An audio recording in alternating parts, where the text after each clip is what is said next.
T minus 90 seconds and counting. All systems are go. We're about 90 seconds from the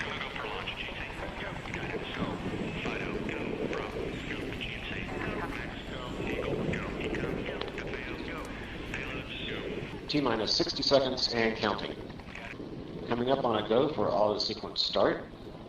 T minus 17 seconds and counting. 15, 12, 11, 10, 9, 8, 7, 6, start, 2, 1, boost ignition, and liftoff. Really going to turn on that steam factor into Taco Bell? I can't go to Taco Bell. I'm on an all-carb diet. God, Karen, you are so stupid. Hey everyone, welcome to another episode of Rachel Runs. We've been off for a few weeks and I really do appreciate your patience. And I also appreciate the people that messaged me asking when next episode was going to be up. Like I said, we've been off, I think, 3 or 4 weeks now. I had surgery coming up on 3 weeks ago. So it kind of worked out. I got some time off to get better and take care of myself. Plus, I really didn't want to be on camera after surgery. I was a hot mess. Emphasis on the mess.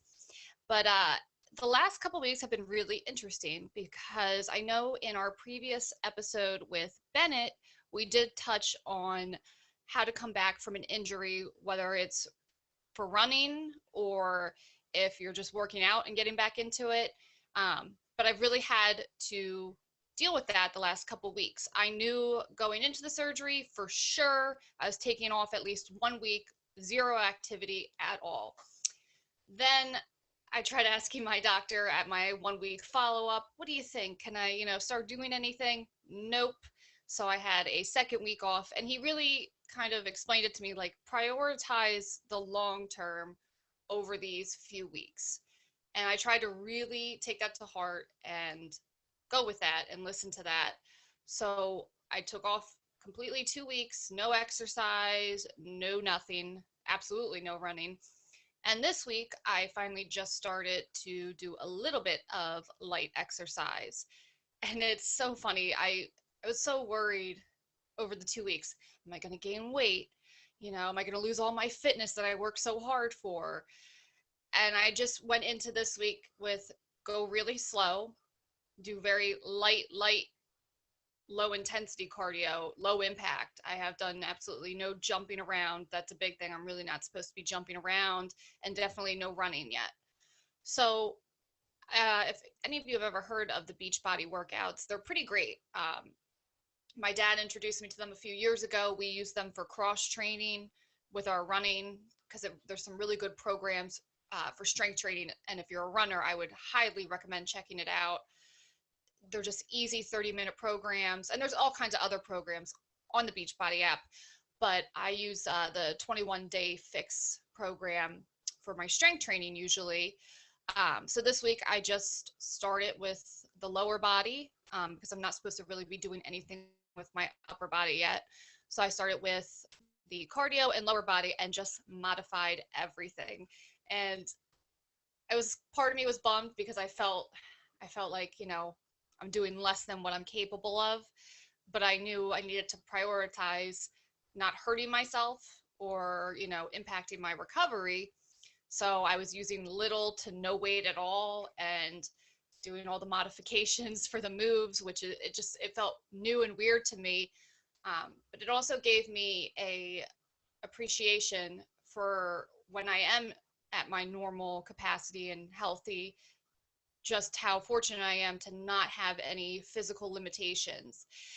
So it made me want to work on possibly recording another, I think we already have one on the Rachel Runs YouTube channel, a low impact workout for those with injury or any kind of limitations. So I kind of want to do another 1 or 2 of those videos soon because I really learned this week how to modify things and how to start going back into working out slowly when you're coming back from an injury or surgery or just time off.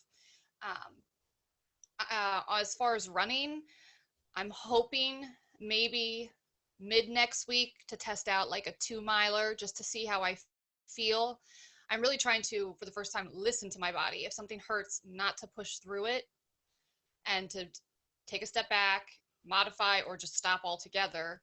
And that's very unlike myself. Normally, I'll push through to finish something and worry about the damage or aftermath afterwards, which isn't good. So I'm trying a different approach this time and trying to be good and listen. So that's been a fun week. I think I've worked out to this morning. It was my third workout, and it felt really good to be moving at all. For me, working out besides the physical part of it, and wanting to have a nice body and things like that, is such a release for me mentally. So the last couple of weeks, I've been a little antsy, a little bored, a little more stressed out than usual. Uh, you know, just not having that physical release that I get from exercise. I've had a lot more time sitting around, which I don't particularly enjoy.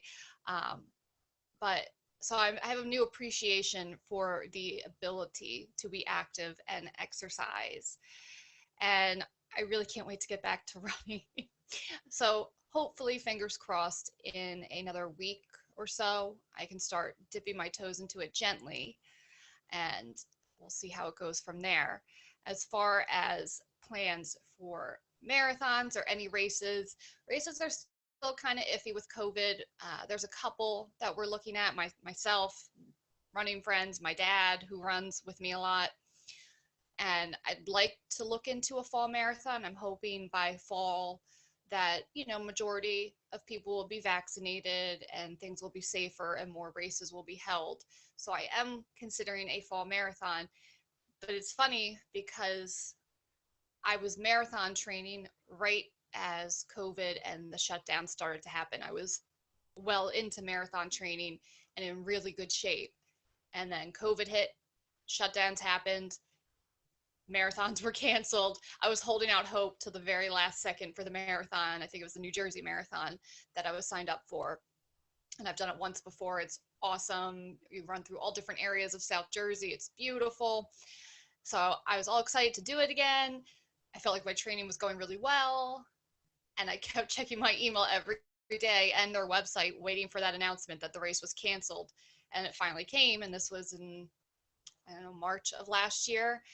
And I was so bummed to get that email. But then also like that weird sense of relief, because that meant, I don't have to get tomorrow morning. I don't have like a huge training run I have to do, a little less pressure. Now I can just kind of run for fun and work out for fun. So while I stayed in shape during COVID and still ran lots of miles and worked out, I wasn't doing speed work. So I've lost some of my speed for sure, because I did a couple of speed workouts prior to surgery just to kind of gauge where I was at. And my splits are so different from last year, which is super discouraging. But that's the only way to get back into things, is to gauge where you're at, come to terms with it, and, not dwell on it, because I was certainly bummed to see slower times than what I'm used to. But that's the reality. That's what I'm working with. And going into a new marathon training cycle in a month or two, I know where I'm starting from and what I need to do to get back to where I want to be. So besides I feel like I'm kind of starting from scratch with, not running altogether, but as far as speed and marathon training, I feel like I have a lot of work to do. So before I actually delve into a full marathon training plan, you almost want to go into a marathon training cycle with a strong foundation.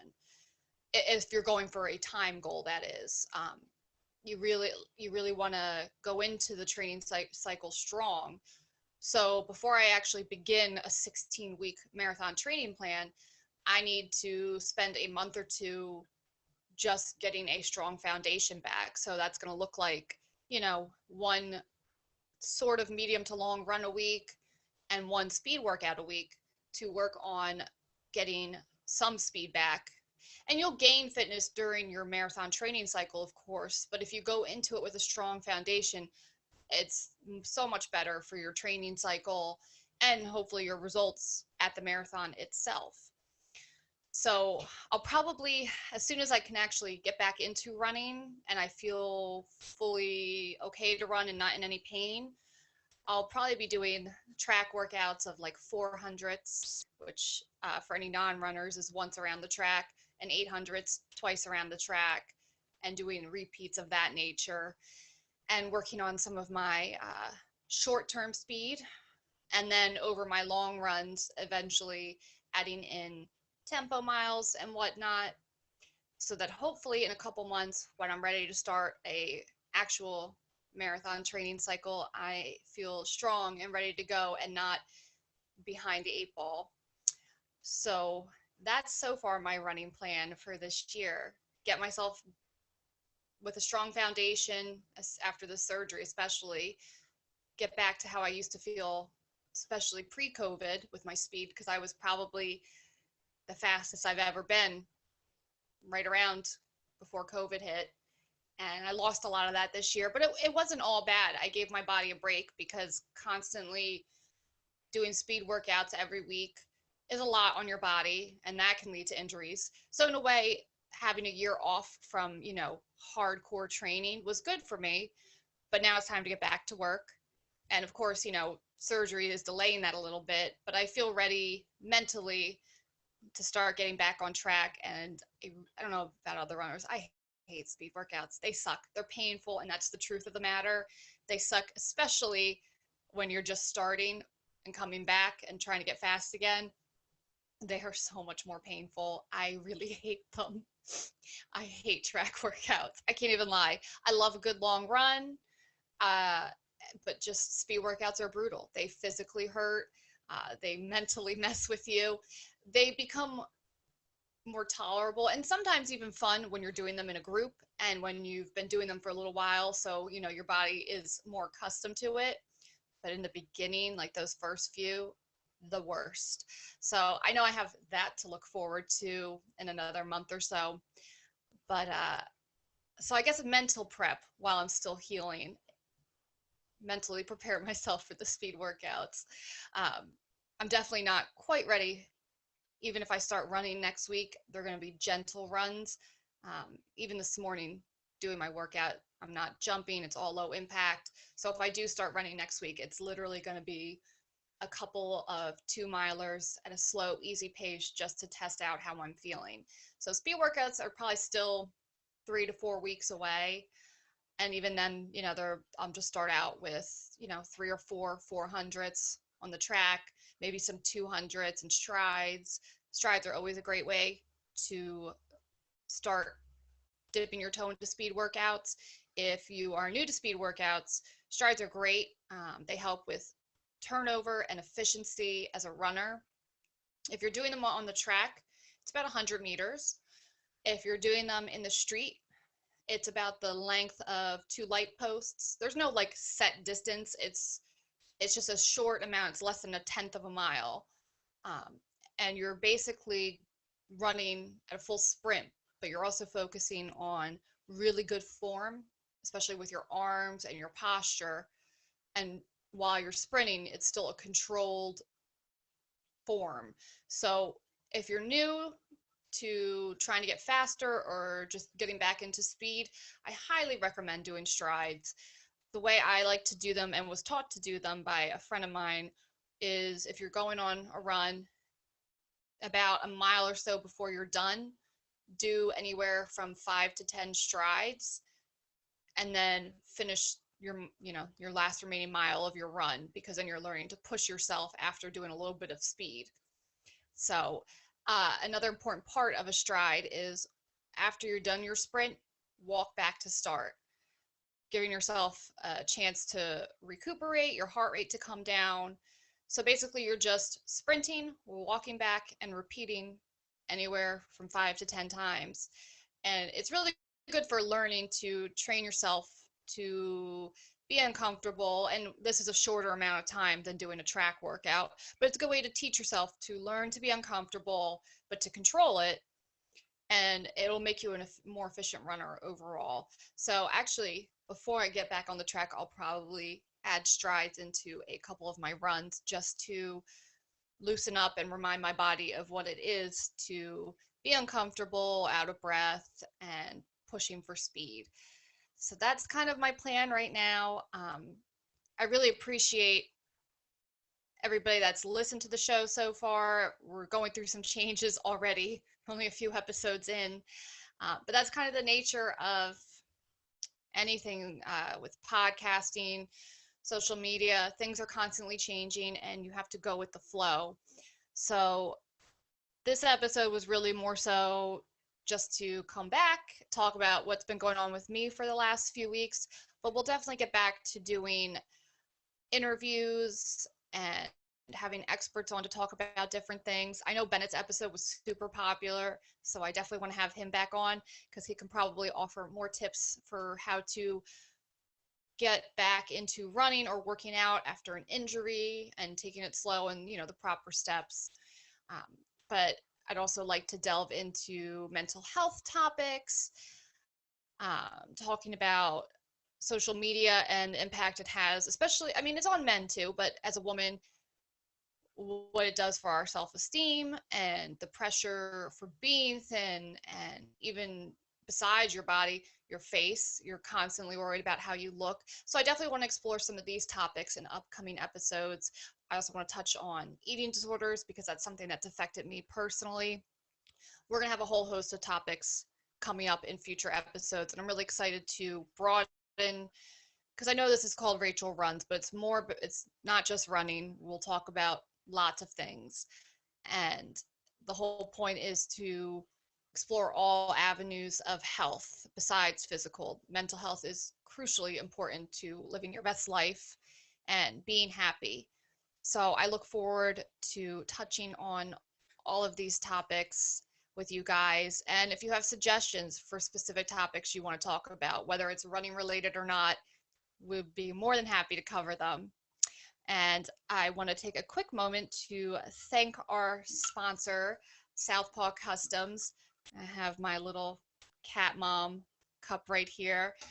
Southpaw Customs does, well, it's in their name, custom merchandise for individual purchases and companies. They can make your logo, design it for you, and put it on anything you need. I know they do my Rachel Runs merchandise, and they're the ones that are putting this show together right now. So I want to say a big thank you to them. And if you look at my stories, I post lots of stuff every day, a lot of stories. So I'll definitely link their website and where you can purchase merchandise, or if you want to order your own custom merchandise for yourself for a gift, or if you have a small company that you want to get custom made products for, they're the ones to do that. They're awesome to work with. Bill and Erica are like the nicest people in the world. So my stories today as well. And you can find them in my highlights too on Instagram. I have tons of highlight folders, but I'll label them specifically Southpaw Customs. And that's it for today's episode. It's short and sweet, but we just wanted to say we're back and we're ready to go. And we really appreciate you guys listening and sticking with us. I look forward to talking to you all soon. Bye.